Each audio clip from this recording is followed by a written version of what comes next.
Hello guys, welcome to code warrior Telugu. ఈరోజు మనం discuss చేయబోతున్న problem minimum distance to the target element. ఈ ప్రాబ్లంలో ఏమీ లేదు, చాలా ఈజీయే.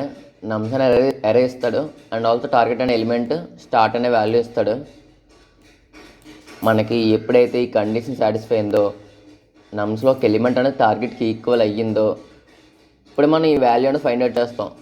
ఆ set and index minus start value minus చేసుకుంటాం. దాని యొక్క యాబ్సల్యూట్ డిఫరెన్స్ కౌంట్ చేసుకుంటాం అనమాట. అది ఎప్పుడైతే మినిమైజ్ అవుతుందో ఆ మినిమైజ్ అయిన వాల్యూ మనం రిటర్న్ చేయాలి. ఓకే, ఫస్ట్ ఆ మినిమం వాల్యూ ఫ్లోట్ ఇన్ఫైనైట్ తీసుకుందాం.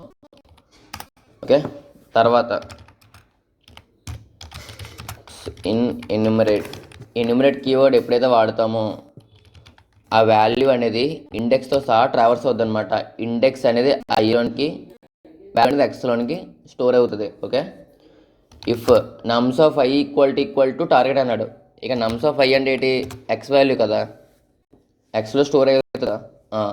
ఈక్వల్ టు ఏమన్నాడు? దేనికి? టార్గెట్కి ఈక్వల్ అయితే ఏమన్నాడు? మినిమం వాల్యూ మనం మార్చుకోవాలి. దేనితో కంపేర్ చేసుకొని? ఈ వాల్యూతో కంపేర్ చేసుకోమని చెప్పాడు. అంతేనా? కంపేర్ చేసుకో, చెక్ చేసుకుంటే వెళ్తుంది ప్రతి ఇటరేషన్లో ఎప్పుడైతే టార్గెట్కి ఈక్వల్ అయిందో వాల్యూ అనేది.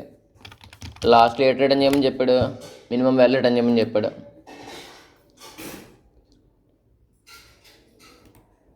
సబ్మిట్ చేస్తున్నాను. సో అదిగా ఈరోజు సొల్యూషన్. ఒకవేళ వేరే లాంగ్వేజ్లో కూడా సొల్యూషన్ కావాలంటే కింద డిస్క్రిప్షన్లో లింక్ ఉంది, ఒకసారి చెక్ చేయండి. And also daily lead code problems నాతో సాల్వ్ చేయాలనుకుంటే ఛానల్ ఇప్పుడే ఫాలో చేయండి guys. That's it for today guys. Thank you.